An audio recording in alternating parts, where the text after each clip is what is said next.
Welcome in, everyone, to Football Addicts Anonymous podcast.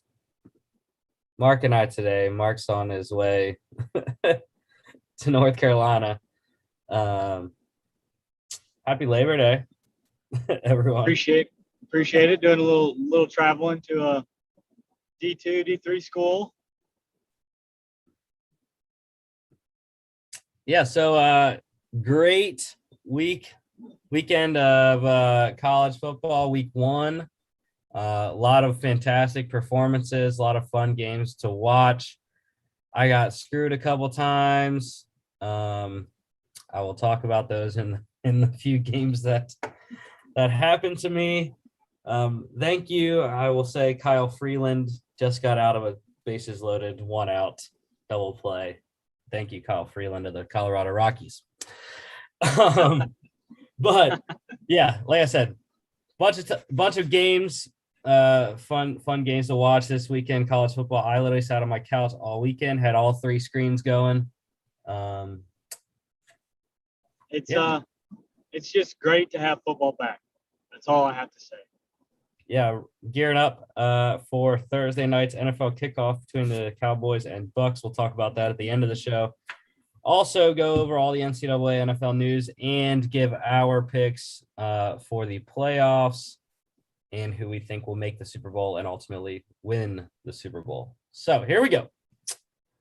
Starting off on Friday's games. Forgot to change the logos on this one, but Virginia Tech taking down number 10 North Carolina, the first game of week one. Technically, not really, because we had games on Wednesday and Thursday. But the first upset of college football this year came in Blacksburg. Sam Howell was running for his life and tried to come back, but I have no idea what he was doing on that last throw. So, yeah. This just was the start of what we were talking about before the show. There was some uninspiring quarterback play from some people that we thought were going to and still can be in Heisman contention. But you're right. He ran for his life.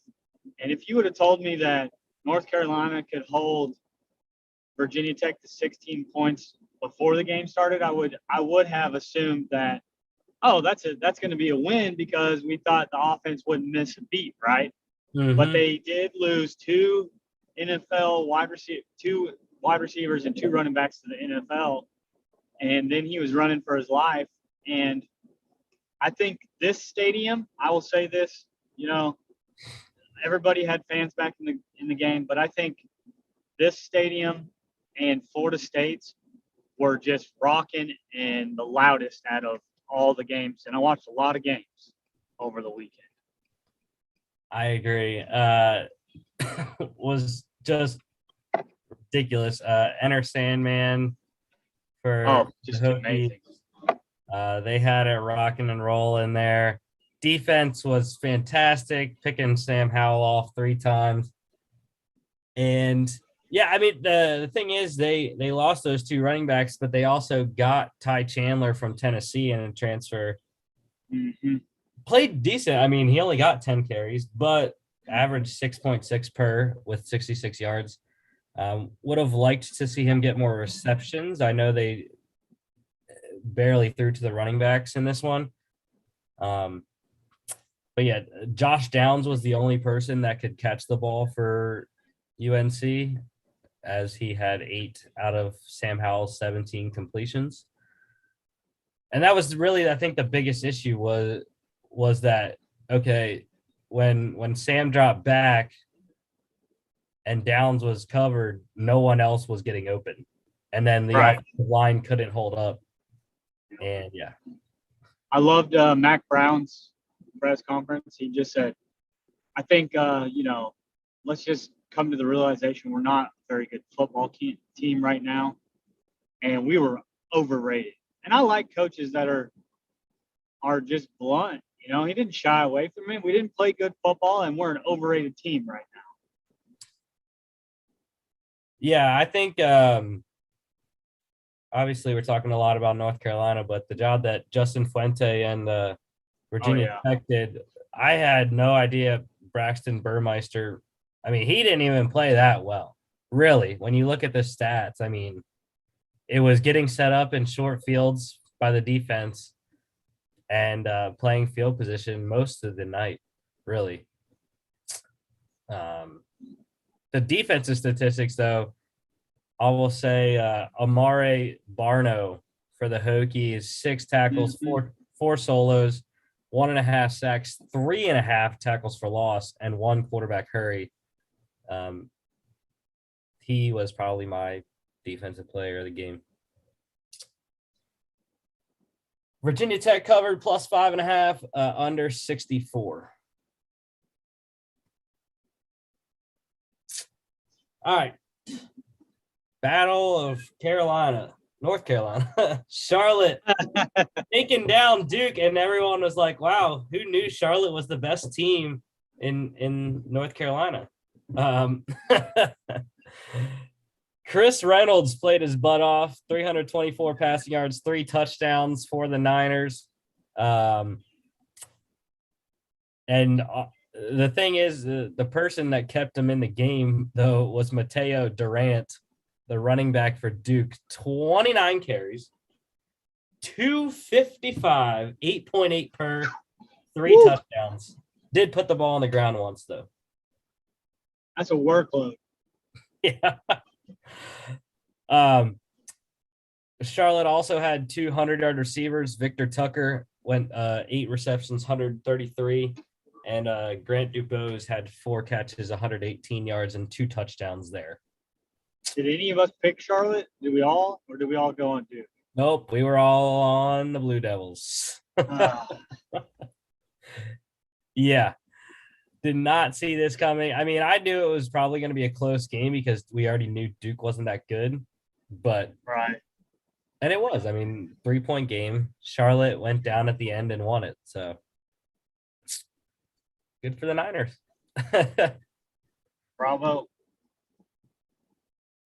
Defensively, I'll put RJ Oben out there for Duke. 5 tackles, 3 solos, 1 sack, 2.5 tackles for loss, and 2 QB hurries. Charlotte covered plus 6.5, under 60 by 1 point. All right, now we're getting back to the blowouts. Wake Forest taking down Old Dominion 42-10.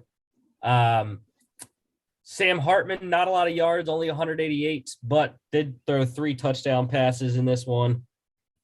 And the Monarchs for Old Dominion, they used 2 different quarterbacks. Neither got over 100 yards. Hayden Wolf did throw a touchdown, but DJ Mack threw 2 picks.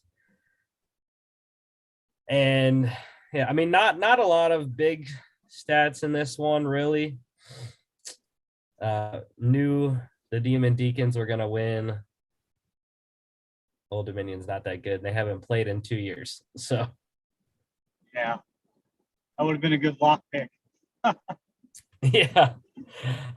Christian Beal-Smith, the star running back for Wake, did have 2 touchdowns to go with 74 yards on the ground. And also Jasir Taylor, 2 tackles, 2 solos, 1 pass deflection, 1 interception, also had a 99-yard kick return touchdown as well for the defensive back there. Wake Forest minus 32 pushed and under 62.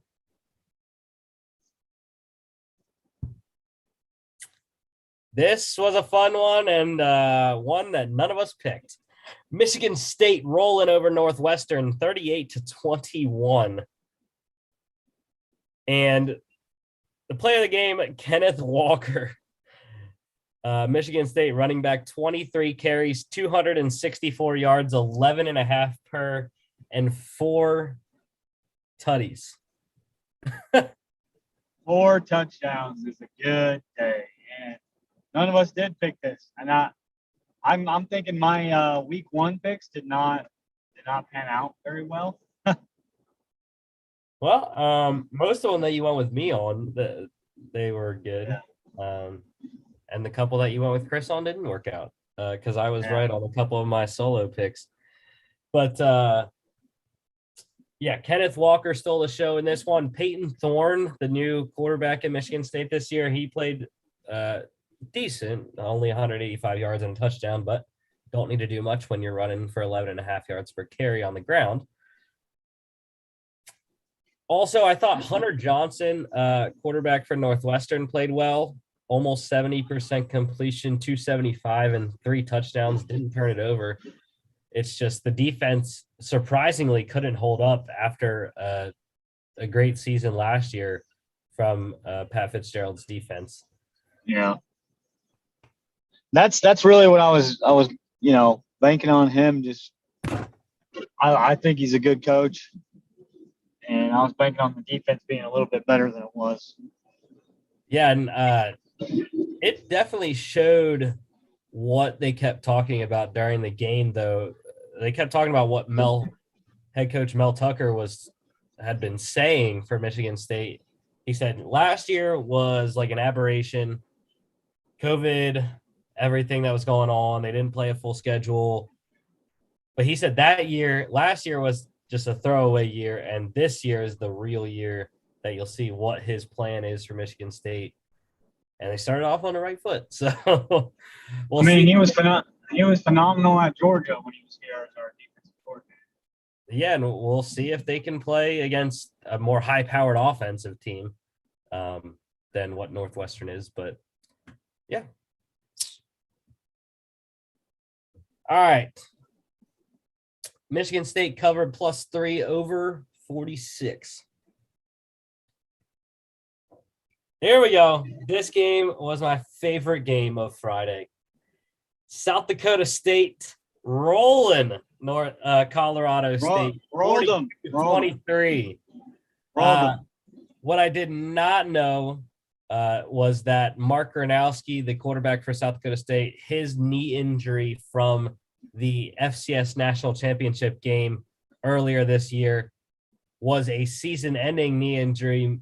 So I assumed that it was an ACL, so he's not going to be out. He's going to be out until about January or February, so not going to be able to play this year for the Jacks. But that was fine because Chris Oludokun, Oladokin, quarterback there for the Jackrabbits, played well. 224 through the air, 2 touchdowns, also ran in 1 on the ground. The running game was strong. Speaking of strong, Pierre Strong Jr. For South Dakota State, 138 on the ground, 2 touchdowns. And Isaiah Davis also pitched in 84 yards and a touchdown on the ground as well. They look like a team that's going to go deep in the playoff. Yeah. And I'm excited to see them. Not going to be this Friday, but probably down the stretch when we have our FCS game of the week on Fridays, that they'll be on that. But I already picked one for this week and they're not in it. So Tyson Teo didn't play terribly, though, for CSU. 304 through the air and a touchdown. Just the defense couldn't hold up for the Rams. And they did have 200-yard receivers in Trey McBride, who is up for the Mackey Award this year. He was on the preseason Mackey Award list for the best tight end in the country. 13 receptions, 116 yards, and also wide receiver Dante Wright, 6 catches, 103 yards. Best performance defensively in this one, linebacker Adam Bach for South Dakota State, 8 tackles, 7 solos, 2 tackles for loss, 2 pass deflections, and a quarterback hurry. South Dakota State +2 covered over 51. So we had on Friday, every underdog won. Yeah. Except for one. Old Dominion was the only one that didn't win. And Even they, though, they pushed and they didn't lose lose against the spread too. So good for them. All right, let's go to Saturday. Saturday. Number 2, Oklahoma, in a close one against Tulane, 40-35. Spencer Rattler started out terrible. His first pass was picked off. He rebounded very well, but did throw 2 interceptions on the day. Michael Pratt, though, he's a tough kid, man. One, I was texting with a buddy that lives in Oklahoma and is a huge Sooners fan, and he was talking about how Oklahoma looked like garbage. He's like, I'm tuning into this game because of Tulane's tough quarterback, and he was tough as nails. Yeah, 4 total touchdowns, 3 through the air, 1 on the ground. Did turn it over 3 times, though, 3 fumbles, and came up a yard short of converting a 4th down to extend the game and try to go down and win it. But, my hat's off to Tulane's coaching staff. They had a great game plan. I love the way that the head coach was leading the sidelines, and everybody on the sideline looked engaged. And on the other side of the ball, like, my takeaway was I thought at times Spencer Rattler looked like he didn't even want to be out there. Like, he dropped back one time and looked like, I'm just going to throw the ball up here. And I know that we throw the ball in windows where your receivers are going to be, but it looked like, we're Oklahoma. I'm just going to throw it up there. And it wasn't anywhere near where his receiver could get it, especially the interceptions. He just looked, I don't know. He looked weird. He looked off. Something looked off. That doesn't mean that it's going to be every game this season, but just uninspiring would definitely be a word I would use. Yeah. I agree. I mean, he did end up with a pretty good stat line, 30 for 39, 76.9%, 304, touchdown, 2 interceptions. Also ran 1 in. I guess that's being too harsh, because 33 of 39 is pretty good. His star receiver Marvin Mims had a 100-yard day, and this was the first one of the day on Saturday that screwed me over. I had the over 49.5 points for Oklahoma. 37 at halftime, right? Well, that's what you thought. You thought like the game was gonna. I thought that they, going into halftime, they got a little cushion, and I thought they were gonna roll in the second half. And I was talking to people about this, and then they didn't. And this was the Oklahoma team that's supposed to have a way better defense, right? Yeah, I think I texted the group, the FAA group chat on Saturday. I take back everything I said about Alex Grinch. Give it up 35 to Tulane. Makes you think about what's going to happen against Big 12 offenses. But disappointed by Oklahoma having 37 in the first half and only scoring 3 in the second half. Good job by Tulane making the switch to Norman, getting the team ready. Willie Fritz and co. But the Sooners prevailed. Nothing defensively to really talk about. Tulane covered easy, plus 31.5 and over 69. All right, let's get to my first team here. Number 19, Penn State upset number 12, Wisconsin in Madison, 16-10. Defensive slugfest. Both of my team's games were this weekend. Yes, sir. But I mean, what can you say? I enjoyed this game. What else can you say about Penn State's defense? And I don't know why the defensive coordinator's name is slipping my mind from Penn State right now, but it was just ridiculous. I mean, Wisconsin was constantly moving the ball for the majority of the game, and once they got around the 25, 30-yard line, it just was a wall of white. You took everything about this game that is seared in my memory was, okay, I just kept seeing the red jerseys get online and get to a certain spot, and then Penn State said, nope, sorry.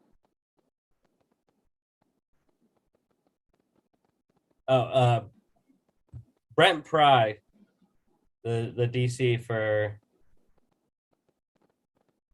Penn State.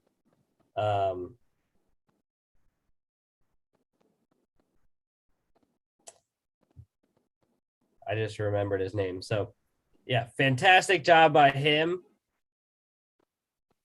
And they got a lot of effort from Ellis Brooks, who had 11 tackles in the middle there.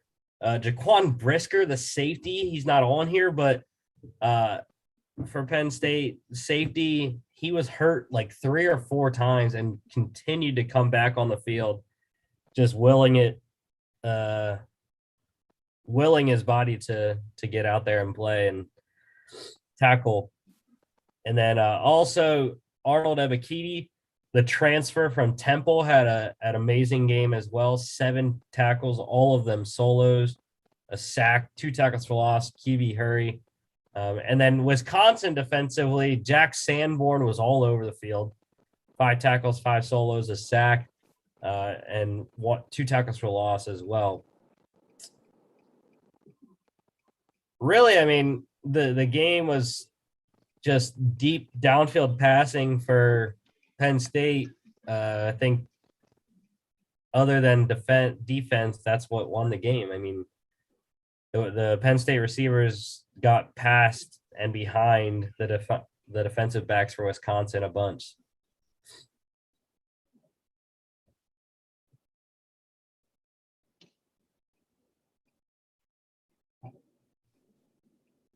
And what's crazy is that Wisconsin had 2 chances to go down and win the game. And win the game, yeah. They got picked off twice. Those were just big defensive stands.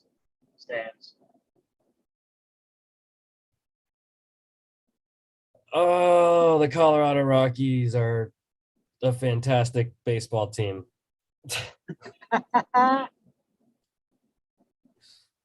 They just let the pitcher get. How do you let a pitcher get a hit? I don't understand that. I don't get how that happens. But anyways, Penn State covered plus 5.5 under 49.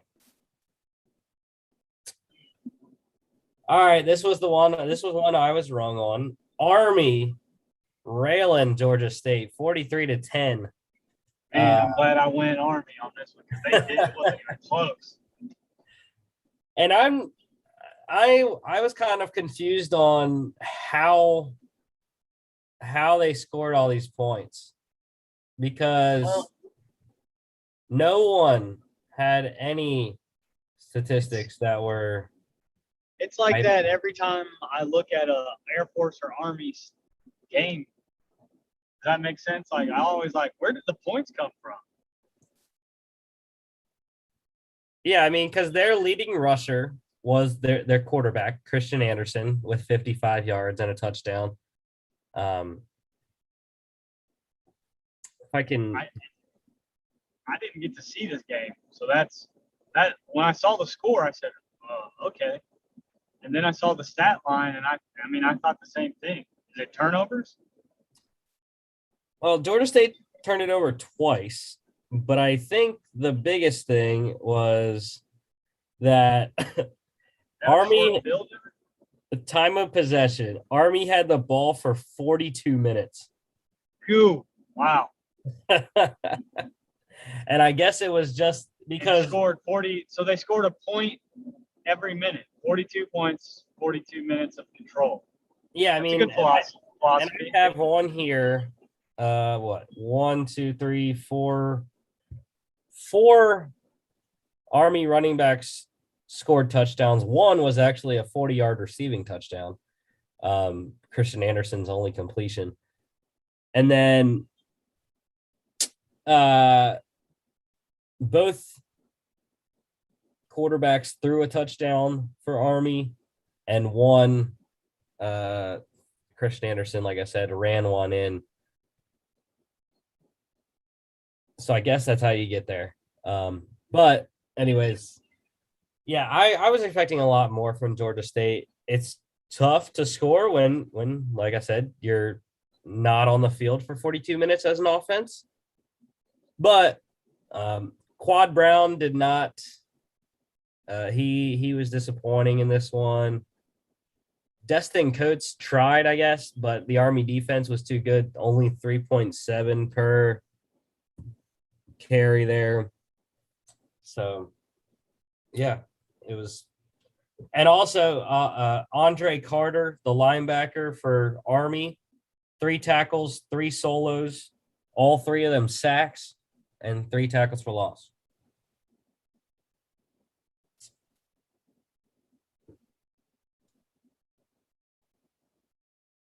Army covered plus 2.5 and over 50. Another almost upset here. Number 11, Oregon, eking it out over Fresno State, 31-24. And I thought it was very funny because when we got to this game on Friday and we were picking it, I was like, no one's taking the dogs? Fresno State and Jake Hayner? I mean, we know their quarterback play is solid. And I think something that helped Fresno State was the big defensive lineman that is going to, considered the best D line in America went down with an injury. Yes. Yeah, we'll talk about that in a little bit. But yeah, I was surprised and impressed by Jake Hayner, quarterback for Fresno. Almost 300 yards passing, a touchdown, also had a rushing touchdown, did fumble it twice. But like other people were saying, Oregon has to get a better quarterback. Anthony Brown isn't doing it, dude. Yeah. I mean, 172 yards through the air and a touchdown. Yep. Did get 56 yards on the ground and a touchdown as well. He fumbled it once. But yeah, I mean, you're a top 15 team and you're only beating Fresno by 7. That's that shouldn't happen. So yeah, I don't really know what else to say about this one other than Anthony Brown sucked. Really, even though he did have the game-winning touchdown run. But for defense, Justin Flo, linebacker for Oregon, 14 tackles, 5 solos, 1 tackle for loss, and then defensive end Aaron Mosby for Fresno State, 8 tackles, 3 of them solo, 1 sack, 3.5 tackles for loss. Fresno State covered plus 19 under 63. Drubbing, number 1 Alabama, rolling over number 14 Miami, 44-13 in Atlanta. Yeah, Bryce Young is square at the top after week 1 for the Heisman. I doubled down on that, and that's two things that I said to a couple people, especially Miami fans that I know from the military, that were like, I don't think we have a chance, but we're gonna at least play really well. And I just told them Bryce Young is legit Heisman Trophy candidate. And number 2, Alabama doesn't miss a beat. They just don't miss a beat. I could care less if they graduated both sides of their starters, because their second string or anybody that would fill the role in a year is going to be ready. They just don't miss a beat. Yeah. Bryce Young threw for more yards and touchdowns in his first career start than any other Alabama quarterback in their history. 344 yards and 4 touchdowns. Did turn the ball over once. Didn't matter.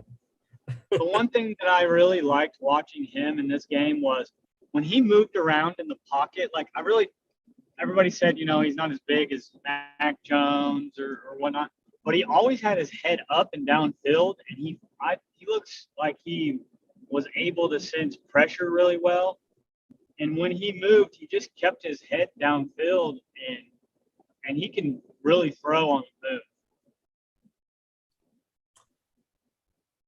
Yeah, well, he definitely earned that mil plus of NIL deals. Yeah, in one game right now. At least in one game. Yeah, and I was right about De'Aaron King. Now, this might have been more of how Alabama's defense played, but De'Aaron King was not great at all. Was efficient, but 178 yards, a touchdown, turned it over 3 times, 2 picks, 1 fumble.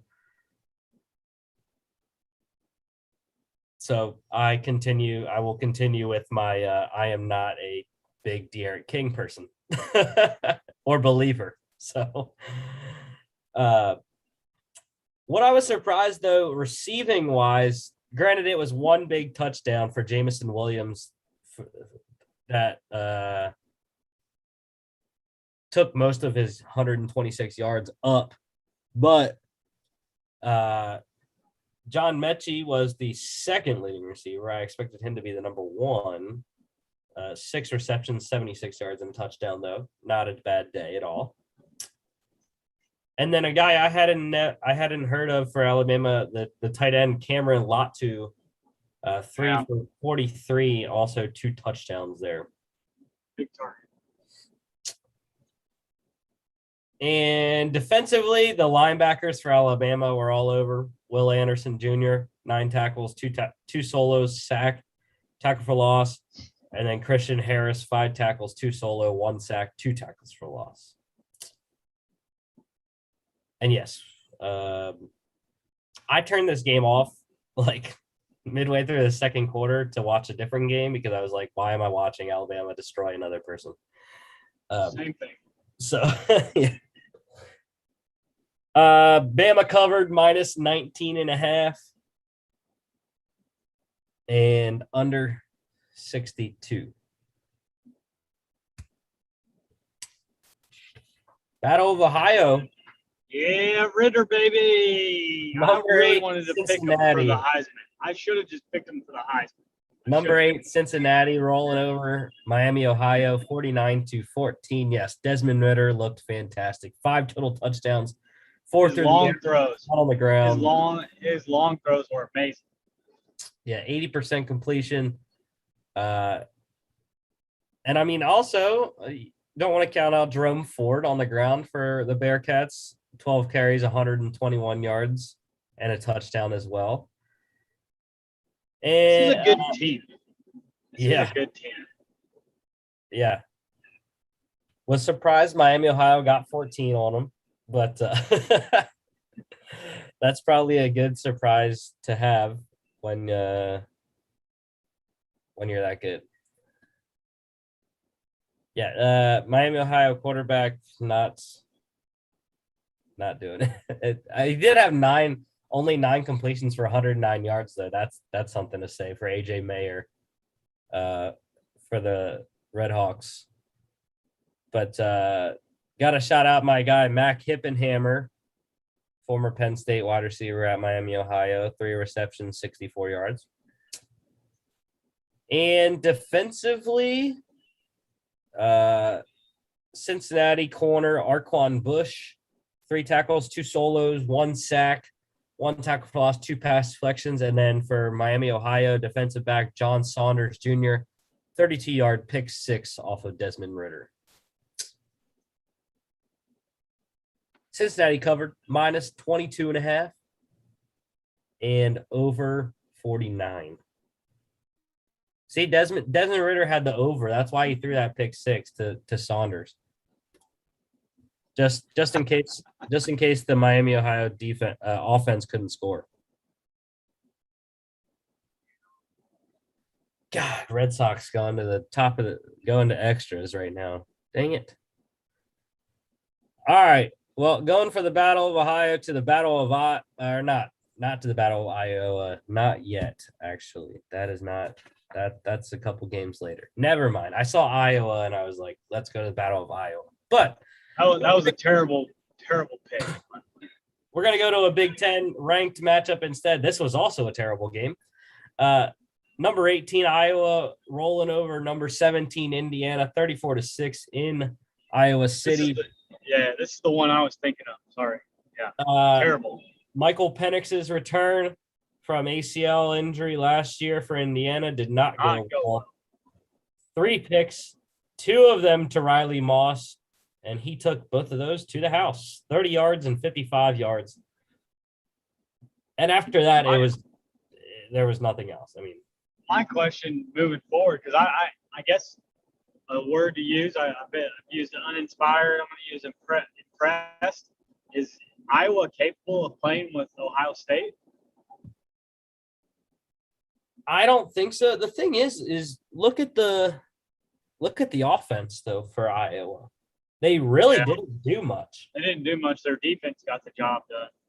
Yeah, I mean, they scored 20 points on offense. So that's decent.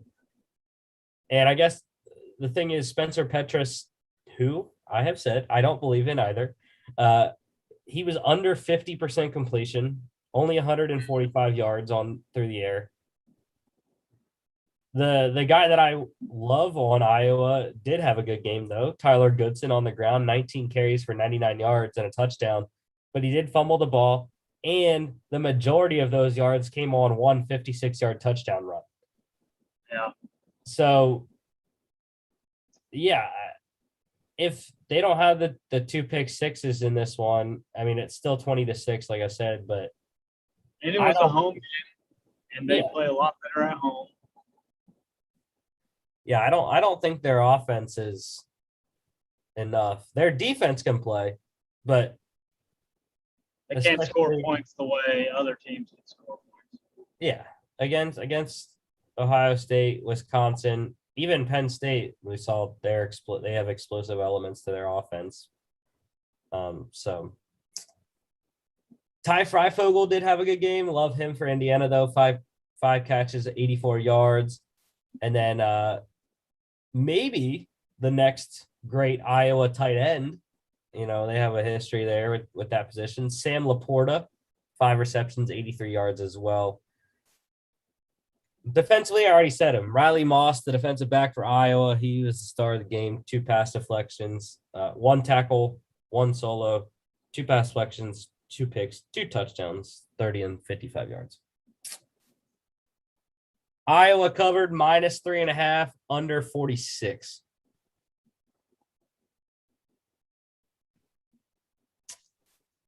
All right. The Fighting Dave Mew Eyes won. I told you they would. And I told you they did. And I told you Talia Tagovailoa would have a good game, and he did. Maryland. I got this one right. Virginia, 30-24. Talia Tagovailoa, 72.2% completion, 332 yards, 3 touchdowns, no turnovers for Talia. Absolute star game for him. Jarrett Deggy for the Mountaineers, still pretty solid, 60%, 277, 1 touchdown, but 2 picks there. And yeah, this was a fun one. This was a fun down, especially, you know, the second half downfield throws. One team scores, another one answers. And the people I was watching with, the 4 guys I watched the Georgia game with, we had this on before, and none of them had Maryland. So I was all stoked when Maryland, you know, was winning. They were like, "Shut up." Yeah, for Maryland as well, Tayon Fleet Davis, the running back, 18 carries, 123 yards, also tacked on 4 catches for 18 yards. Dante Demas and Raheem Jarrett for the Terps, both over 100 yards, both 6 receptions. Demas with 133 and a touchdown. Jarrett with 122 and a touchdown. And defensively, Ruben Hypolite or Hippolyte. I'm not sure how you say his last name, but 5 tackles, 3 solos, 1 tackle for loss, and 2 pass deflections for the Terps. And oh my Lord, is Boston really about to give this game up right now in the top of the 10th inning? They just gave up 2 runs to the Rays, 11-9, in a game they were leading 7-1 at one point, which is just fantastic. Anyways, Letty Brown, probably my favorite player from West Virginia. Letty Brown, 17 carries, 73 yards, still over 4 yards per carry, 4.3, 2 touchdowns, 3 total touchdowns. Actually, he caught 1 off of 4 catches and 43 yards. Did put the ball on the ground once, though.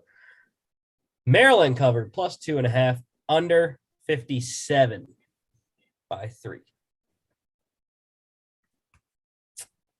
All right, now let's get to the Battle of Iowa.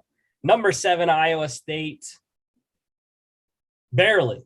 They did what they had. They did what they had to do. Over UNI, Northern Iowa, 16-10. And the thing is 2 straight years now. And the announcers were saying this too. Like, what is the issue with Iowa State in week 1? Like, because they lost to Louisiana. They got upset by Louisiana last year at home. Almost lost to Northern Iowa here at home. And I don't understand, because like next week they'll probably roll. Knock off the dust, Yeah. I mean, Brock Purdy was very efficient, 80% completion, only 200 yards though. Breece Hall, very disappointing day. 23 carries, only 69 yards. That's 3 yards per. Did score and have 4 catches for 31 yards, but since Chris can't be on, I do want to just, double down on what he would double down on. Yeah, that's not bad completions, but I mean, that yardage, they didn't really go anywhere when they passed it. Yeah. Yeah. Under 10 yards per completion for Brock Purdy. I think Iowa State was lucky they picked off Will McElvain twice. Otherwise, maybe UNI wins this one. But Quan Hampton for Northern Iowa, 8 catches, 99 yards, and a touchdown. Xavier Hutchinson for Iowa State, 7 receptions, 88 yards there. A lot of good defensive performances in this game, though. Mike Rose, my guy from Iowa State, 11 tackles, 5 solo, 1.5 tackles for loss, and 2 QB hurries. And then Will McDonald, who is the bigger star nationally from Iowa State, 3 tackles, 1 solo, 1 sack, 1 tackle for loss, and 2 QB hurries. Northern Iowa covered big, plus 28.5, under 50. All right, let's go to another ranked matchup. Another one that screwed me over, Mark. Number 21, Texas, taking down number 23, Louisiana, 38-18. Before we get into the stats, I'll tell you why it screwed me over. So I had the over 58. Over 58, right? Total ended up being 56. But twice Louisiana drove down the field inside the 25. Once they fumbled the ball away, once they didn't get it on 4th down. I was like, are you kidding me? And then Texas didn't do anything the second half. Those are 2 big, swings or stops in the game.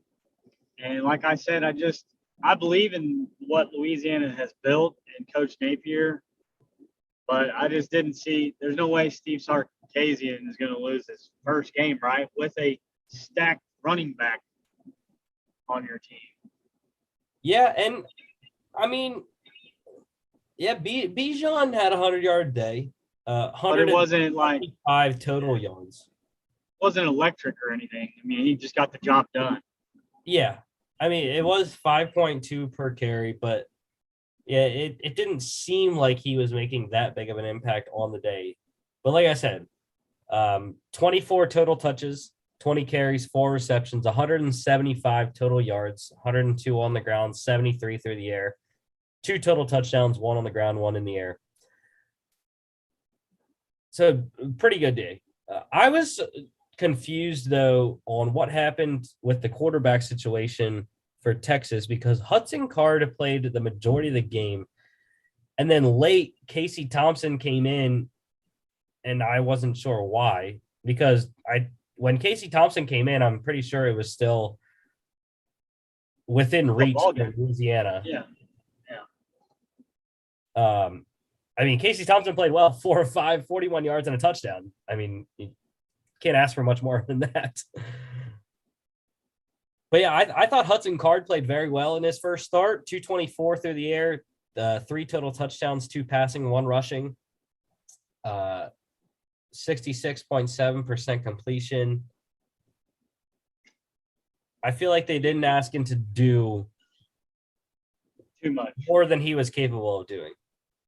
And my thing, leading up to this, it's been said, so I'm not saying anything new, that Coach Sarkisian is a great play caller. He puts his guys into position to be successful. And yeah, I mean, we talked about only having 102 on 5.2, but he did have 73 in the air and found the end zone 3 times. And so I think those 2 stops that we were talking about earlier is, if he can get his defense to make some big plays, Texas is going to be, a good team in the Big 12. Mm-hmm. Yeah, I mean, just off of week 1, looks like Texas and Iowa State are the best 2 defenses in the Big 12. So the Jordan Whittingham for Whittington for Texas, 100-yard receiving day, 7 receptions, 113 yards, and a touchdown. Defensively, let's go with the biggest name out there, DeMarvion Overshone, the linebacker for Texas. 13 tackles, 4 solos, half a sack, half a tackle for loss.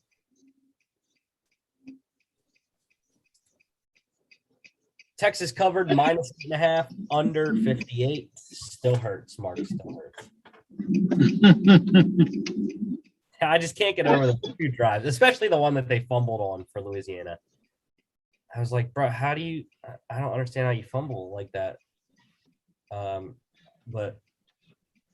And I hate the San Francisco Giants. Actually, I should say I hate the Colorado Rockies even more. They just beat them. No, Estrada. I don't even know his first name.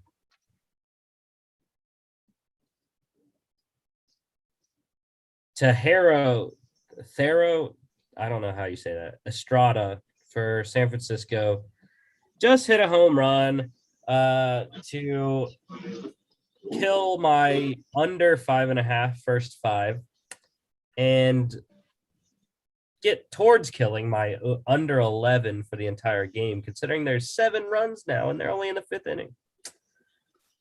So yeah, Colorado Rockies job.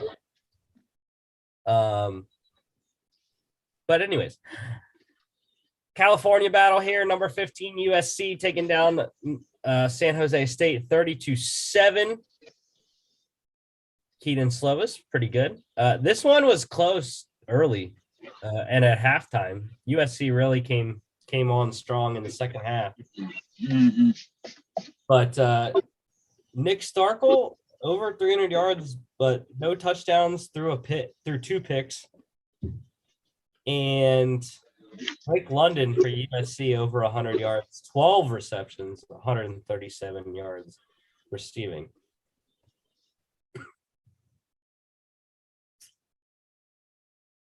Was a pretty good debut for Keontae Ingram, transferring in from Texas, 15 carries, 86 yards.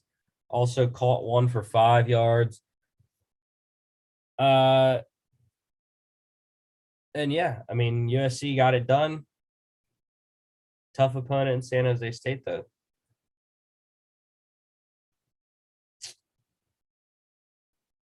Defensively for one, Greg Johnson had a pick six, also tipped in 4 tackles, 3 solos.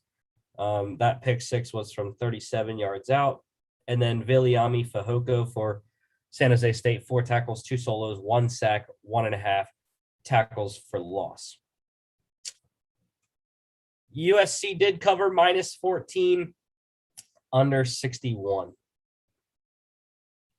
Dude, Kyle Freeland is getting lit up right now for Colorado.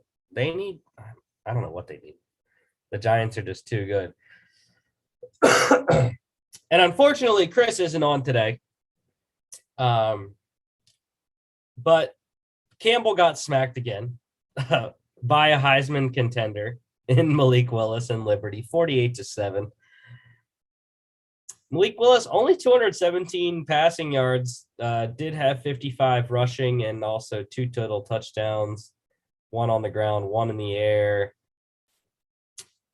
But this is kind of one of those other games where it's like, you know, where did all the points come from? Because no one's stats really jump out at you. And I guess it was just a lot of guys scoring a touchdowns. Not really.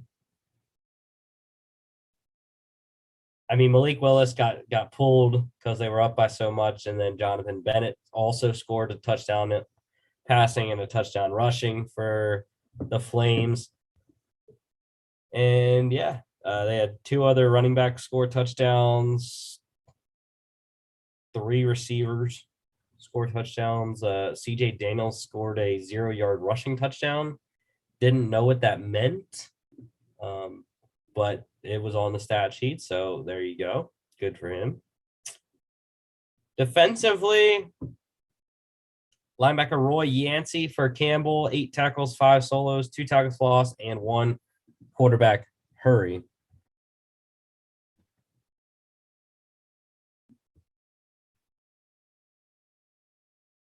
Liberty covered minus 35, I should say.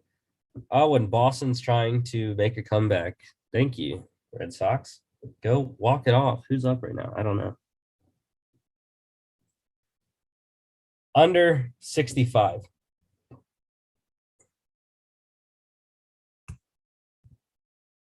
Oh, come on, Schwarbs. Kyle Schwarber's up at the plate. 1 on. No outs. Can walk it off with a 2-run shot here. All right. Another one I was wrong about. Syracuse wrecking Ohio 29-9. Yeah, I mean, the quarterbacks didn't do anything in this one. Tommy DeVito had like 0 statistics. He ran for a touchdown. Sean Tucker for Syracuse was why they won the game. 25 carries, 181 yards, and a touchdown. That got it on the ground. So, yeah, Mark, you missed the end of the USC San Jose State talk and the entire Liberty Campbell talk, if you wanted to chime in on those games. Liberty Bibberty. They're picking up where they left off. Keep making that Campbell pick is all I got to say. Chris, please. No, I said I was sad Chris wasn't on to see that slide. But yeah, like I said, I was wrong on the Ohio pick as well. I don't know. I just thought Syracuse away from Syracuse was away from the Carrier Dome. They don't play as well. But they did. They got a safety in this one as well. We'll point out Jerome Buckner for Ohio had a 100-yard day, 7 receptions, 102 yards from Curtis Rourke, who struggled mightily. Was efficient, 75% completion, but only 142 yards there. A lot of defensive statistics, 4 guys, 3 Ohio players, 1 Syracuse player had 10 tackles. And then I'll point out linebacker Stephon Thompson for Syracuse, 5 tackles, 2 solos, and 3 quarterback hurries. I didn't know this, but I guess the line had actually shifted pregame, because when I looked at it, when I was putting the slides together, it was actually Syracuse +2 covering instead of -1. So I guess that moved a little bit toward Ohio, and then under 56. Thank you for making that error raise. Let's go get this tying run in here, Red Sox. We got 2 on, no outs, Mark. Down 1.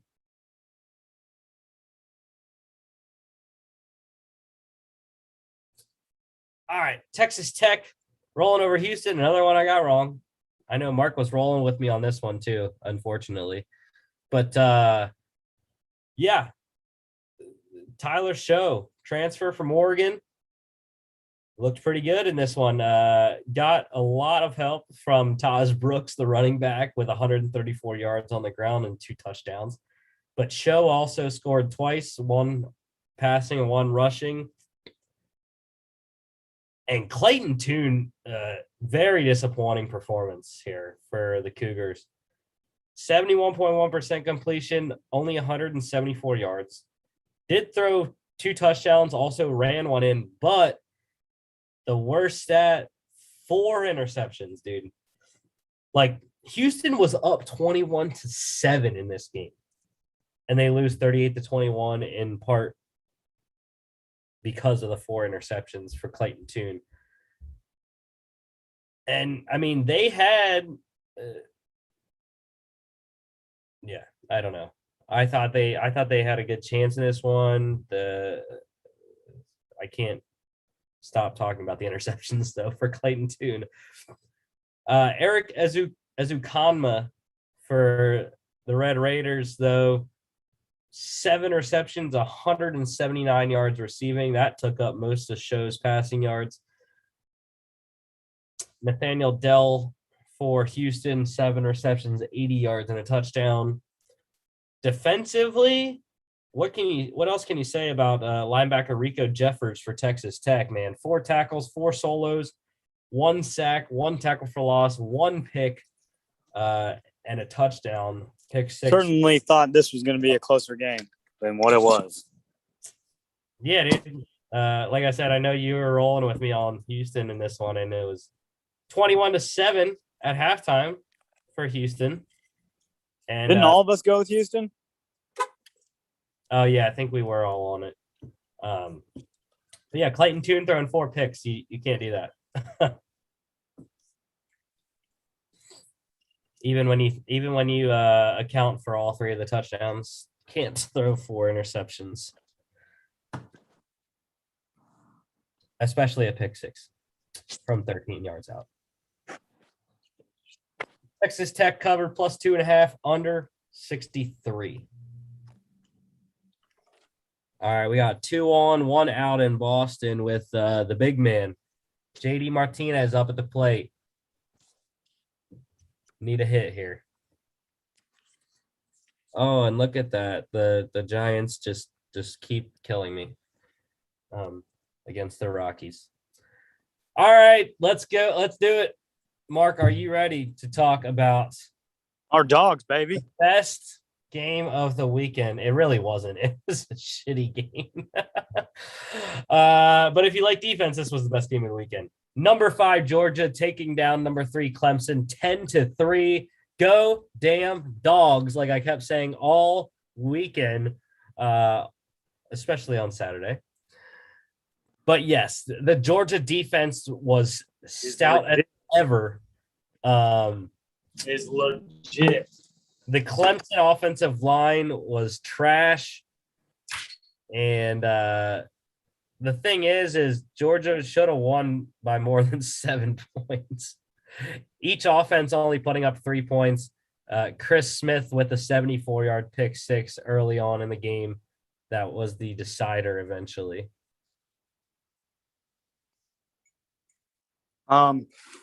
7 sacks. If you would have told me we were going to sack him 7 times, I would have thought you were crazy. Yeah, and the big man, I know I didn't put him on here, but Jordan Davis had himself quite a night, as well as the guys that I did put on here. Nakobe Dean, 5 tackles, 3 solos, 2 sacks, 2 tackles for loss. All I can say is I still want our offense to open up, but the one thing of our offense that I saw them look at, maybe it's more JT and not play calling, is we actually tried to throw it to the tight ends and did a few times.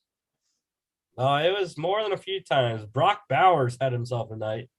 6 receptions for 43 yards. 43 yards, not that much, but 6. It just wasn't a lot. Yeah, it just wasn't for me. It wasn't a lot of yards, but we went there, right? And I've wanted to see that for a long time. And that's the thing that was good about this game. I mean, Georgia had Darnell Washington out, George Pickens out. Kearis Jackson was also out. Or no, there was someone else, another receiver that was out as well. Gilbert was out. Yeah, Eric Gilbert was out as well. So they definitely weren't firing on all cylinders with offensive personnel. And I think throughout the season you can get better at that. Your offense can get better. Yeah, I think, going to play easier opponents will give them some confidence, especially in the downfield passing game.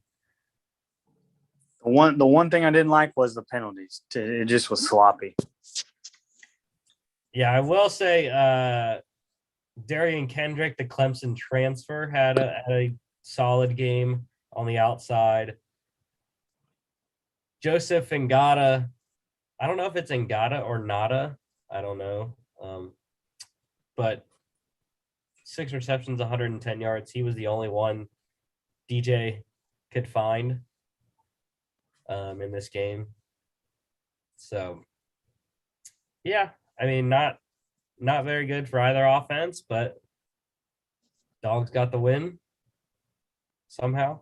And that's what matters. Yeah. I will also point out James Skalski for Clemson, 14 tackles, 8 of them being solos. That's Alex's boy. Hopefully we'll be able to get him on sometime. And then Miles Murphy for Clemson as well, defensive end, 4 tackles, a solo, 1 sack, 1.5 tackles for loss. Oh, and why would you bring him in as a pinch hitter to hit with the bases loaded in the bottom of the 10th with 2 outs? Oh, the Red Sox are lose. It's Kevin Plawecki batting with 2 outs and bases loaded, down by 1 run in the bottom of the 10th inning. Like, I have no confidence that Plawecki can get a hit here. Absolutely none. I've seen him hit before. He's not that good. All right. Georgia covered plus 2.5, under 52. Where do you think Georgia ranks this week, Mark? 2? 2 or 3. I concur. 3, probably. I don't know, maybe 4. I think 2, because Oklahoma struggled. I think that too. I mean, Ohio State did beat a conference foe, so. Yeah, but I think, whatever. Well, maybe 3 at the least. All right, Battle of Florida here. Number 13, Florida, taking down FAU 35-14. N'Kosi Perry, transfer quarterback from Miami, played here for FAU.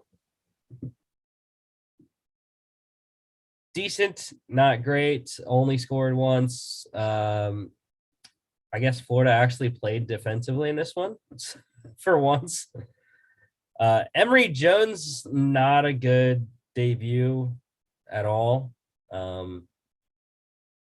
Really, Anthony Richardson, the other quarterback that played for Florida, had a much better day. Not passing, not at all passing. Neither quarterback was very good through the air. But Anthony Richardson had 7 carries for 160 yards and a touchdown for the backup quarterback there for Florida. They also ran. That was what I was surprised about for Florida in this game, was that they actually ran the ball. Malik Davis had 14 carries for 104 yards and a touchdown. Damian Pierce also scored twice on the ground with 31 yards. So I liked that Florida was actually running the ball, unlike last year where they couldn't run the ball to save their lives. But yeah, leading receiver for Florida only had 44 yards. Like I said, Emory Jones or Anthony Richardson, both not very good at all in the passing game. Jones also picked off twice, probably why it was closer than what people thought. And yeah, I mean, I thought the running game of the quarterbacks, but one quarterback in particular was the difference. And I hate the Red Sox. Dude, it's just like, how are you up 7-1 and lose 11-10 in the 10th inning? I don't get it. Do not get it at all. Defensively in this game, Zachary Carter for Florida, 4 tackles, 3 solos, 3 sacks, 3 tackles for loss.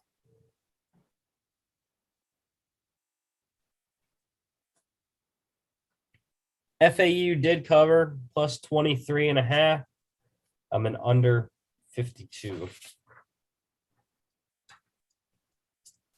All right, this was one I got right on a lone dog, and I was very happy about it. UTSA taking down Illinois 37-30 in Champaign. Frank Harris, great game. Sincere McCormick. Only 3.8 average, though, but he got over 100. Over 100 yards. Yeah, that's what I really cared about. I will say, though, Artur Sikowski has played out of his mind as a backup quarterback. Coming in last week against Nebraska, throwing 3 touchdowns this one. The completion percentage isn't there, but 266 and 3 touchdowns isn't terrible. But yeah, Frank Harris and Sincere McCormick, they really had no way to stop either of them in this one. They couldn't stop Zachary Franklin. They couldn't cover him either, I should say. 10 receptions, 155 yards, and a touchdown. Isaiah Williams for Illinois, also over 100 yards receiving, 8 for 101. And yeah, this was a back and forth affair. I was just happy UTSA got the win.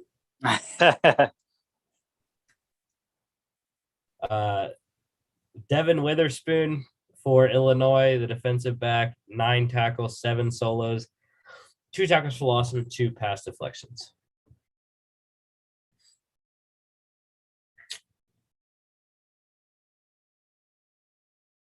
All right. UTSA covered plus 4.5 over 52. Number 6, Texas A&M taking down Kent State 41-10.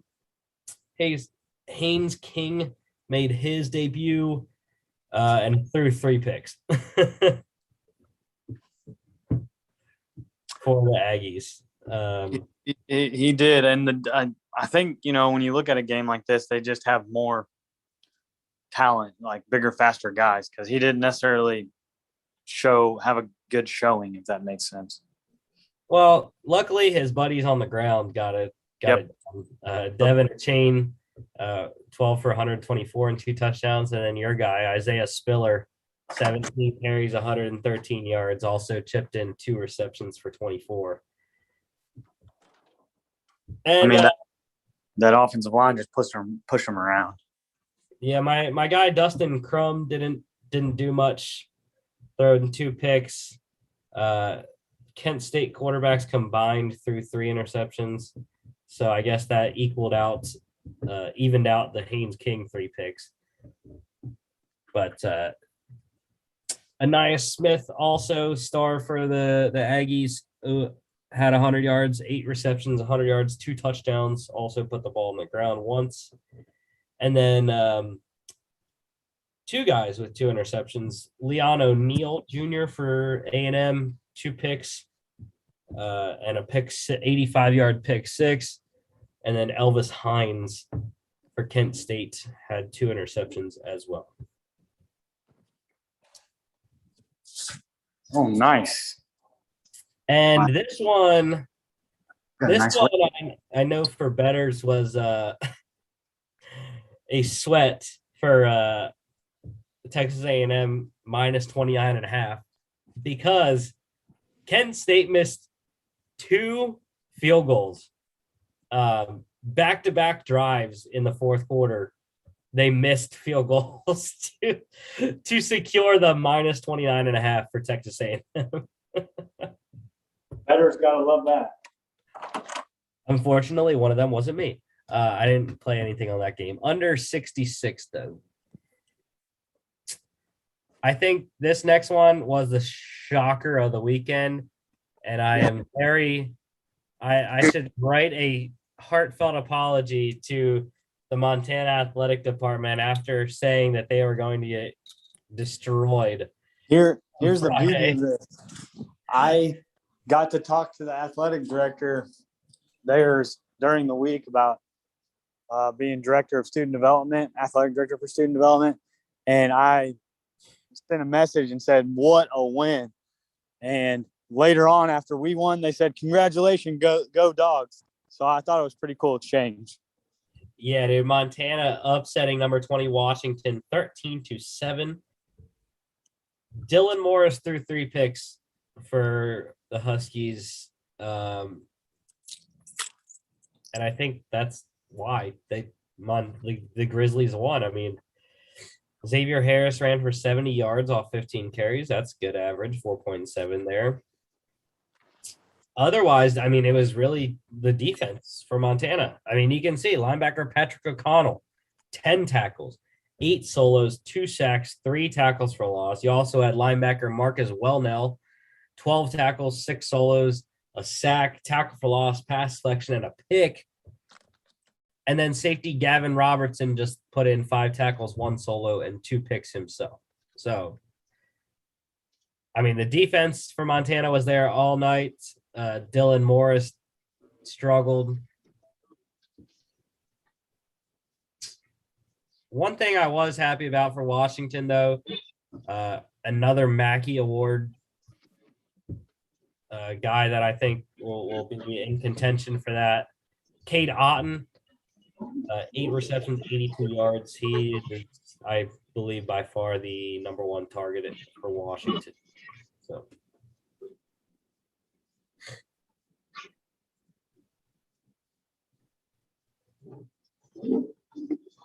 Montana covered plus 22.5, under 54.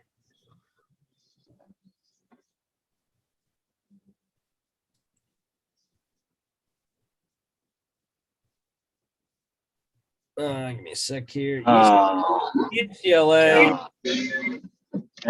upsetting number 16 LSU 38-27. And I just want to go back to the Montana game real quick because that Montana win made it. I'm trying to count how many FCS upsets we had this week in week 1. 1, 2, 3. I think that Montana win made it. Oh no, 4, 5. I think Montana made it 5. 5 FCS wins over FBS opponents. Just going through.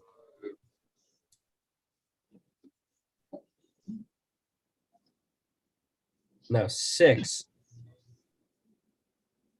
Yes, count it. 6 FCS teams won this weekend over FBS opponents.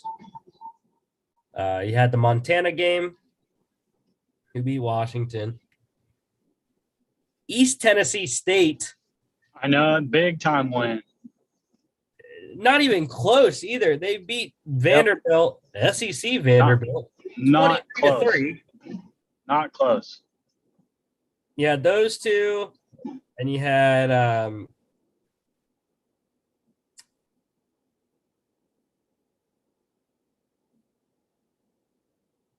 South Dakota State on Friday, beating Colorado State. Holy Cross beat UConn by 10. And then you also had on Friday, or on Thursday, Eastern Washington beating UNLV and UC Davis upsetting Tulsa as well. So there's your 6. But yes, let's get to this game. And I will hate UCLA for the rest of the season. I absolutely hate UCLA so much. You don't even know, dude. Between last week against Hawaii, this week against LSU, nope. The same when I watched this, the same thing that we were talking about, like that wasn't good against Hawaii, and the numbers were not good when you look at them as stats. Well, the quarterback play wasn't terrible for UCLA. The transfer Michigan running back still looks good, and they got the job done. And I would even say that LSU, Max Johnson didn't look terrible.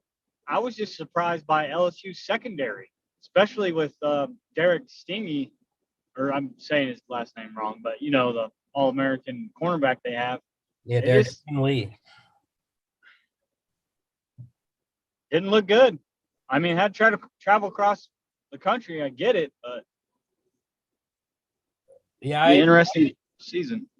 I really thought Max Johnson was. I mean, he played well. 330 and 3 touchdowns. I know. Yeah. Didn't throw a pick, but LSU threw it off the back foot, going backwards. LSU's defense was trash. Dorian Thompson-Robinson, again, he's only 56% completion. The thing is, he only threw it 16 times. He did have 3 passing touchdowns. I believe 2 of those were long touchdowns, and the one was absolutely terrible tackling by LSU. And yeah, I still don't think DTR is anything to, look at. I still think he is not a great quarterback at all. He does enough of what Chip Kelly wants, I would say, right now. It doesn't mean that it's going to hold up against USC or Oregon. Didn't look great though either. That's the thing out there is Washington got beat. UCLA could do enough to be in contention out west. Yeah, so 2 out of the 3 touchdowns for DTR, 75, which is the one that I said Greg Dulcich. It's terrible. I don't understand how he even got free of that one tackler. I guess over pursuit, that's why. That was 75 yards, and then the other one was 45 yards. So there's 120 of his 260 yards right there off of just 2 plays. Mm-hmm. But really, I mean, the way that UCLA has been winning is just ground and pound. Zach Charbonnet, 117 yards and a touchdown. Britton Brown, 96 yards and a touchdown. It's those 2 that are going to win UCLA games, and they have so far. And eventually you're going to encounter a team that is going to stop the run and make your quarterback beat you. Yeah, I mean, I think UCLA is very easy to defend in that sense. Just put 8 in the box. I don't think DTR can adequately throw 30 times a game and beat you. I would be curious how many games of teams had one game under their belt and they won. To me, I mean, it's an easy correlation, right? But UCLA did look a little bit more in rhythm together.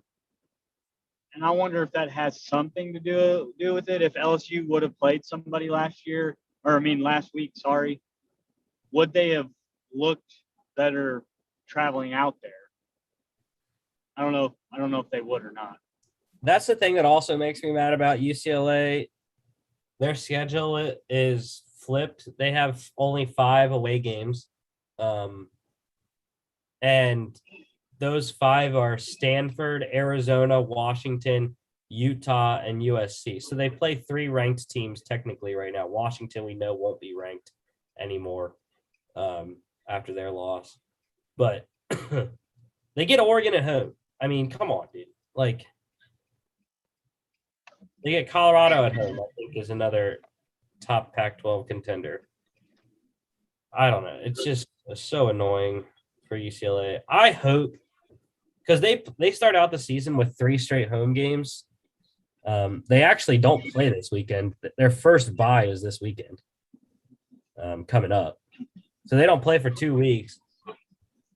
I hope, and I'm going to keep picking against them because I don't care. Dude, I that Fresno State and Jake Haener go into freaking the Rose Bowl and beat them, just like they almost did against Oregon. I think it's funny that you bring up the Rose Bowl. That was the smallest home crowd opener in UCLA history. Yeah. Yeah. Or whatever, Rose Bowl opener. I forget if they went to Hawaii or Hawaii went there. I forgot.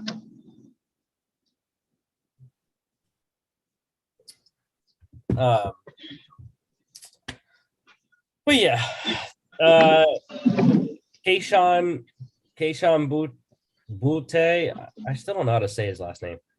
9 receptions, 148 yards, 3 touchdowns for LSU. Really the only offense. Defensively, let's go with linebacker Micah Baskerville for LSU.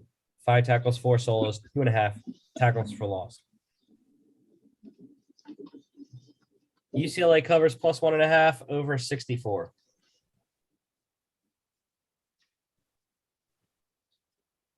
This one made me happy. Nevada taking down. Yeah, we picked this one. This was the dog. This was our dog. 22-17, and it didn't start out very good. Cal got up 14-0, I believe. And then in the second half, Carson Strong came on strong and finished it out. 14-0. Second quarter was really the big thing. I saw the way it started and said, "Oh gosh," and I actually switched it because I was mad. Yeah, dude. Carson Strong came back though, 312 yards, 2 touchdowns. Completion percentage was crap, but they really played. Second and third quarters where they scored all their points, and then Cal got a field goal in the 4th. That was it. So, yeah, I still love Nevada. I would have liked to see them beat Cal by more, but it's a Pac-12 team, so at least they won. I was disappointed by the run game, though. Toa Taua, only 37 yards off 10 carries. Not what I like to see. But my guy, Romeo Dobbs, though, 6 receptions, 83 yards, and a touchdown. Was happy he had a good game. And for Cal side, Chase Garber's not a lot of yards.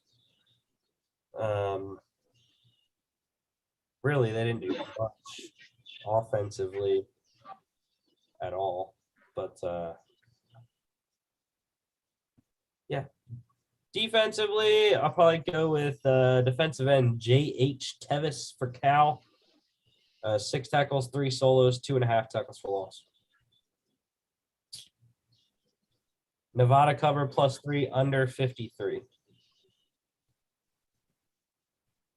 Last game for Saturday here, BYU beating Arizona 24-17. Gunnar Cruz for Arizona did cruise 336 yards and a touchdown through a pick. Jaron Hall was not that impressive, I thought. Had a couple deep touchdowns that really accounted for a lot of his yards. 198 yards, 2 touchdowns, also ran for 36. Not the, not going to be the same type of team, obviously, when you lose a top 3 draft pick, right? Mm-hmm. Yeah. But they found a way to win yet another game against a Power 5 school. Yeah. The guy I love from BYU still there, Tyler Algier at running back, 17 for 94 and a touchdown. And then Neil Pau, wide receiver for the Cougars, 8 receptions, 126 yards, and 2 touchdowns.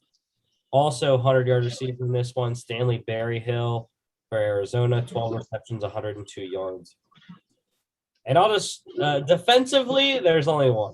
There can be only one. It is BYU linebacker Keenan Peely. 17 tackles. 17. 10 of them being solos. Also chipped in a sack and a tackle for loss. That's a good game. Everywhere over the field. Arizona did cover, though, plus 13.5, under 54. All right, let's go to last night's game. Fun, enjoyable to watch is all I can say. Outlasting Florida State 41-38 in overtime. This was the other one that screwed me over. Yes, I put $20 on Florida State right before they kicked the game tying field goal in regulation. Yeah, and then the whole overtime situation happened, and yes. Thing is, like people have been saying, you're damned if you do, you're damned if you don't. On the part of Coach Norvell's. Yeah, I mean, like I said, I think this was the number one rocking stadium on sound on a TV, right? Obviously, I wasn't there. Penn State, Wisconsin got loud. Iowa got loud. Blacksburg got loud. Their crowd made Florida State football better than what it was definitely last year. And he coached his butt off, but the quarterback play is what got it done, right? Yeah. I mean, Mackenzie Milton, I love the story with his leg. He came in on a drive, went 4 for 4 and 5 for 5 on another one. But Jack Crow, how do I say his last name? Cohen. He just had some beautifully thrown back shoulder balls, accounted for 4 touchdowns, and looked poised when he had to, go down. And even though they didn't score when they got the ball with 40 seconds, and the tight end was fun to watch. They have a good, big tight end at Notre Dame.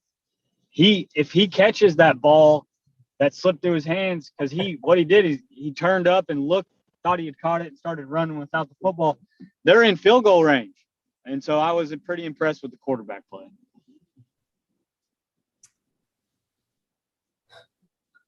Yeah. I was impressed by Jack Cohn as well. I am on record saying that he was not that good at Wisconsin, and he showed being on a good team can get you places. So loved seeing Mackenzie Milton on the field. Didn't throw a touchdown, but he did lead that one touchdown drive. When I originally turned this on and I wasn't really paying attention to it, and then I started to pay attention to it, and I was like, I thought Mackenzie Milton was the starting quarterback the whole time. I didn't know that Jordan Travis was the starter. He didn't look like the starter. He threw 2 touchdowns, but 9 for 19, 130 yards and 3 interceptions is not gonna win you games. They were just lucky that Jayshawn Corbin ran for 144 yards and Trayshawn Ward ran for 76 yards. Because if they didn't have the ground game going, there's no way Florida State even gets to overtime. Well, one thing that I kept watching with my buddy here on my road trip was, Notre Dame got this lead, and then they started going to a three-front defense, and Florida State started having their way. Mm-hmm. They found, quarterbacks were running a little bit, a shovel pass by Milton, getting out in the seams and out routes, and it just was like, why are you doing this? And they let them totally back in the game when I felt like they had the momentum, and they could have really stepped. I don't know if that's the best way to explain it. They could have, put the needle in the coffin. Yeah, I mean, 18-point lead at one point for Notre Dame. I think myself and a lot of other people, like you said, were just like, how did Florida State even get close? I mean, especially with All-American safety Kyle Hamilton picking off Jordan Travis twice. Did you see that? He came on one of them. He came across the entire field. Yeah. That was just an All-American type play. Fun game to watch. That's why he's going to be a top 10 pick in the 2022 NFL draft. But, Jermaine Johnson, I think, besides Kyle Hamilton, had a really great performance on defense for Florida State. 7 tackles, 2 solos, 1.5 sacks, 2.5 tackles for loss. I will say, though, I was disappointed by Kyron Williams in this one. I thought he was going to be the best player for Notre Dame at running back. Mm-hmm. 2.3 per carry, 18 carries, 42 yards, but helped Jack Cohn in the passing game with 6 receptions for 83 yards and a touchdown. Like you said, Mark, 100-yard receiver, the only one in this game. Michael Mayer, the tight end. He's an imposing figure and can play some football. 9 receptions, 120 yards, and a touchdown. Baby Gronk. Florida State covered +7 over 54. That's probably why he wears 87. All right, let's get into NCAA news here. We actually have a bunch of stuff to go over for NCAA news. So for tonight's game, Ole Miss head coach Lane Kiffin, he tested positive for COVID. He is out tonight for the game. Not totally sure who will be the play caller. I know Mark said about this before, but Oregon defensive end Kayvon Thibodeau, he injured his ankle on Saturday. He left in a walking boot. Not exactly sure of the extent of his injury, but an interesting note there.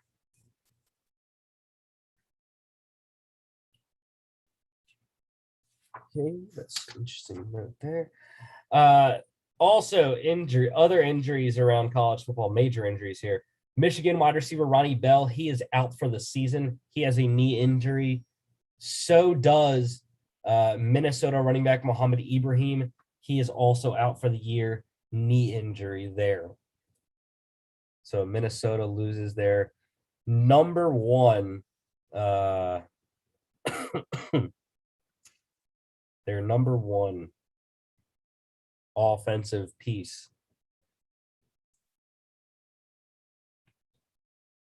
All right, some restructures here. The Colts, they converted $9 million of center Ryan Kelly's base into a signing bonus. That created $6.75 million in cap space for them.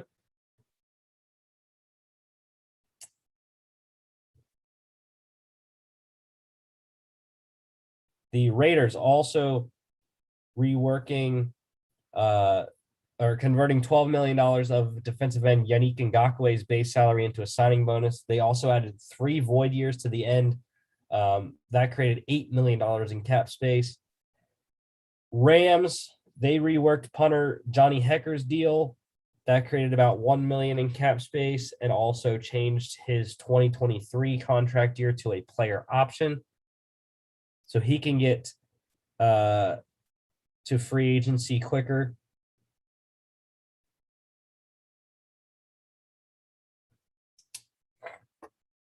And the Giants recently traded for corner Josh Jackson.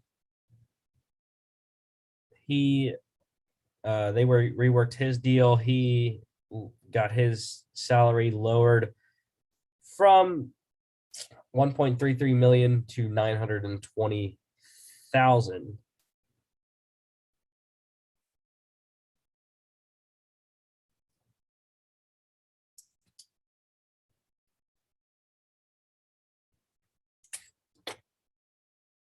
Some COVID news. The Titans, they activated quarterback Ryan Tannehill and running back Jeremy McNichols off of the COVID list, so they will be available for Sunday. And also available for Thursday, Bucks activating defensive tackle Ndamukong Suh off of the COVID list as well. Not going to play on Thursday, the Cowboys, they placed guard Zach Martin on the COVID list. He is out Thursday. And the Dolphins also placing left tackle Austin Jackson and tight end Adam Shaheen on the COVID list. Shaheen will be out because he is unvaccinated, has to quarantine for 10 days. And Austin Jackson, if he does not play, it will most likely be Greg Little, the former second-round pick of the Panthers that they traded for a couple weeks ago at left tackle for the Dolphins in week 1. The Niners, they signed corner Josh Norman to a 1-year deal, max value of $2.5 million, trying to bolster their secondary. And the Saints also, they are going to re-sign wide receiver Chris Hogan just to help with their wide receiver depth. Raiders, they waived linebacker Tanner Muse. He was a 2021 third-round pick this year. Interesting. That is the second third-round pick the Raiders have let go of in the last couple of draft classes before they even started their rookie year. Lynn Bowden, 2019, I believe, third-round pick, traded to the Dolphins prior to the regular season that year. Couple of announcements. The Texans, they announced quarterback Tyrod Taylor will start in week 1 against the Jacksonville Jaguars. Deshaun Watson will continue to sit on the bench and not play based off his rift with the franchise. Giants running back Saquon Barkley, he is preparing to play on Sunday, will most likely be limited even if he does suit up. So fantasy owners, beware. Bengals corner Trey Waynes, he is out this week. That means Eli Apple will start in his place. It's a little bit of a downgrade for the Bengals secondary. The Chiefs running backs Clyde Edwards-Helaire and Darrell Williams both are expected to play this week, both dealing with different injuries there, but look to be all good to go for the Kansas City Chiefs. The Jags, they signed running back Duke Johnson to the practice squad, former Texans and Browns running back. Little added depth there. And big news out of Baltimore, already without J.K. Dobbins for the year. Well, Ravens running back Justice Hill, he just tore his Achilles in practice this week.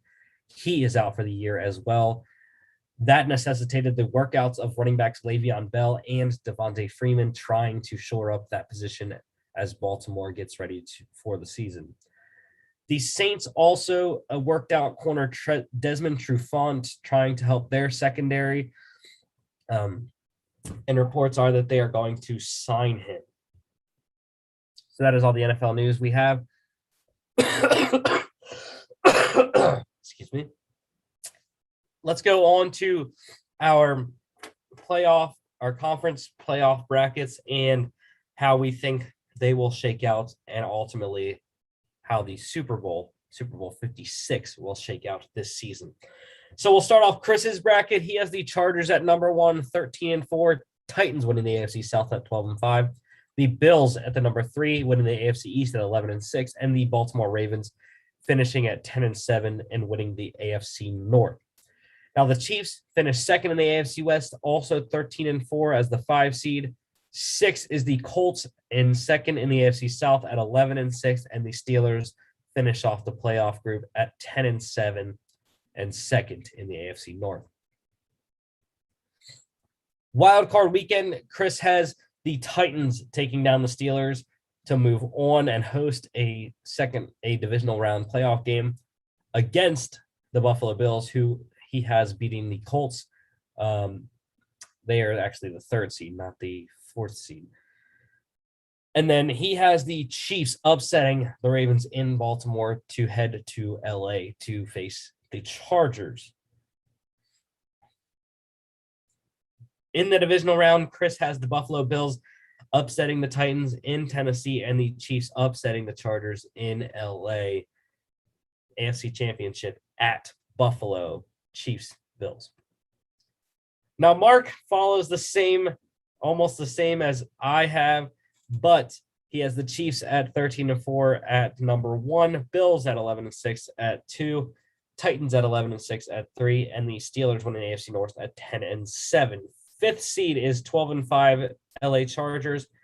6th is 10-7 Baltimore Ravens, and he has the Browns sneaking in at 10-7 as the 7th seed.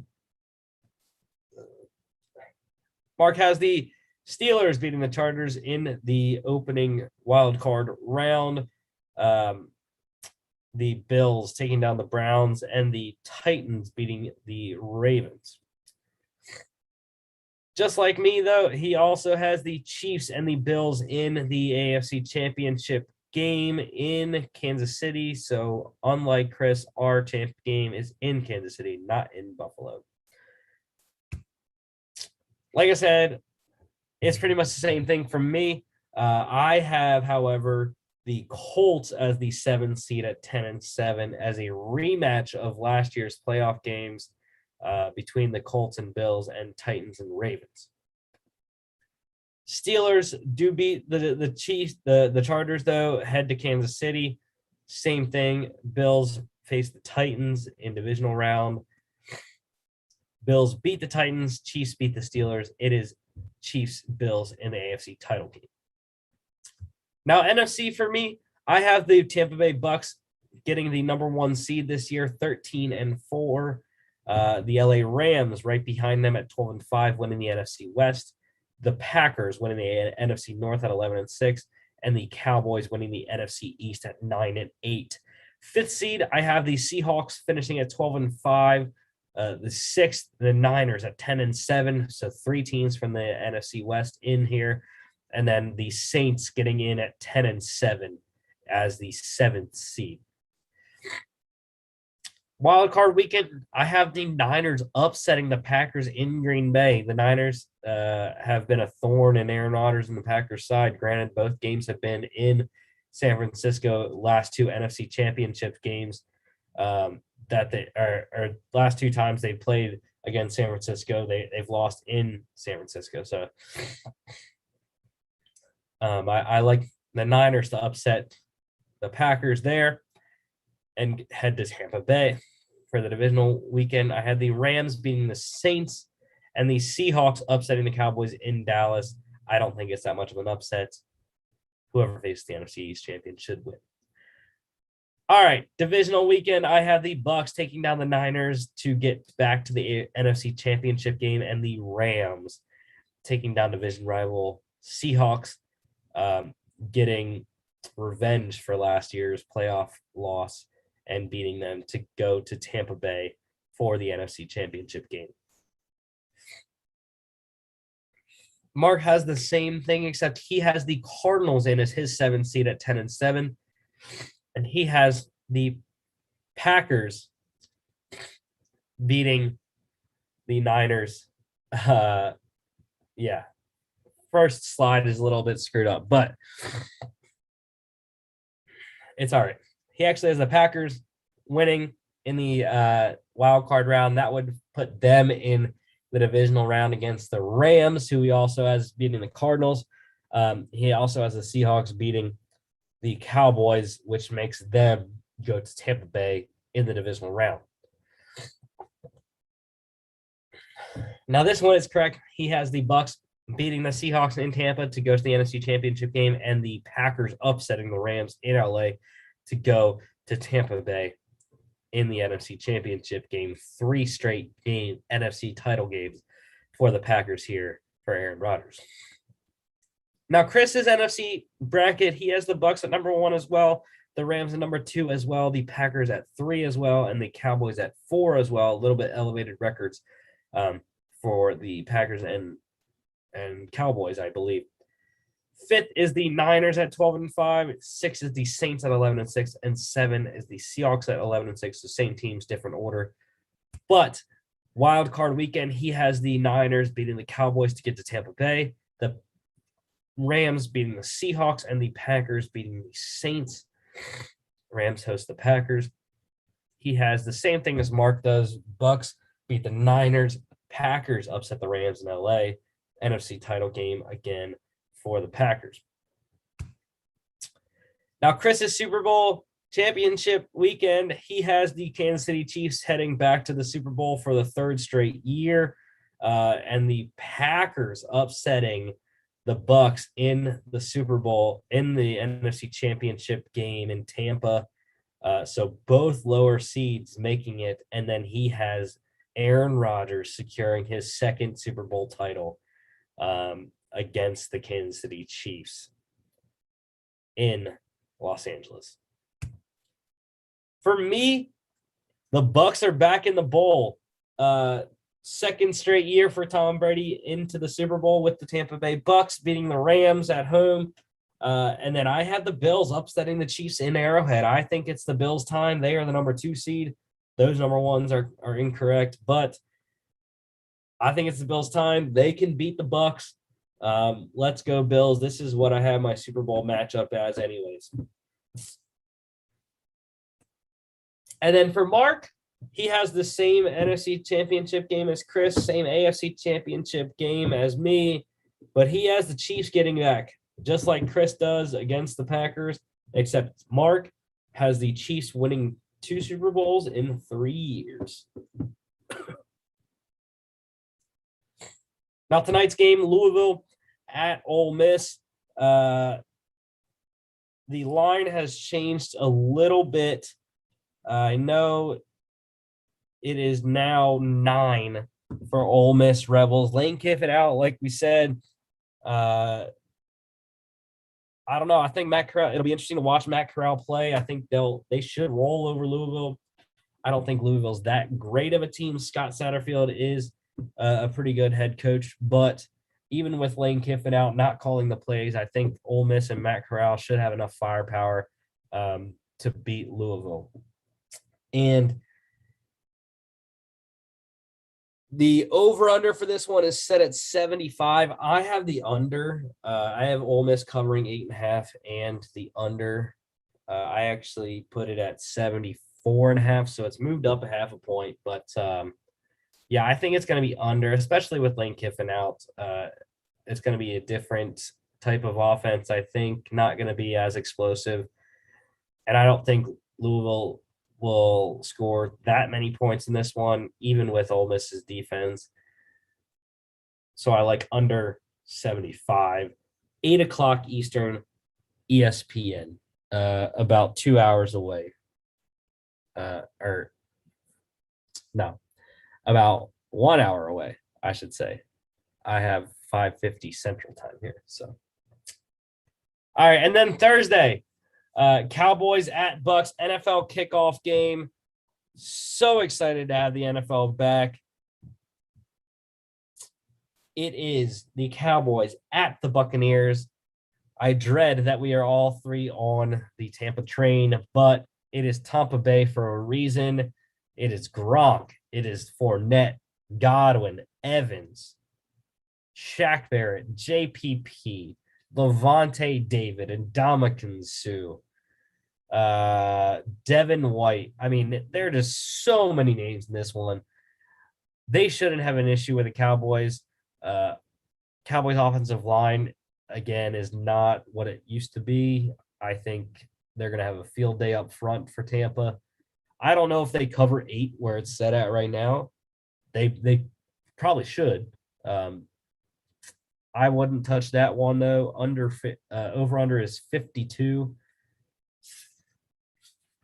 And yeah, let's go under. It's an NFL game. 52 is pretty high. I don't know. Maybe not. I'm not sure. But 8:20 Eastern NBC on Thursday night. Really excited for that one. Great to have the NFL back this week. And next Monday, it'll be regular season week 2. We'll be breaking down all of week 2 college football game, week 1 NFL games. And also we'll be previewing the Thursday night matchup between the Giants and Washington football team.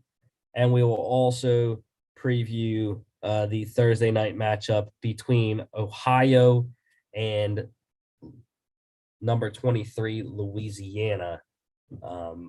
That is happening in college as well, midweek next week. Thank y'all for watching. Don't forget to follow us here on YouTube and Facebook, as well as our social media at FAA Podcast on Instagram and Twitter, and FAApodcast.com. Again, thank you. Happy Labor Day to everyone.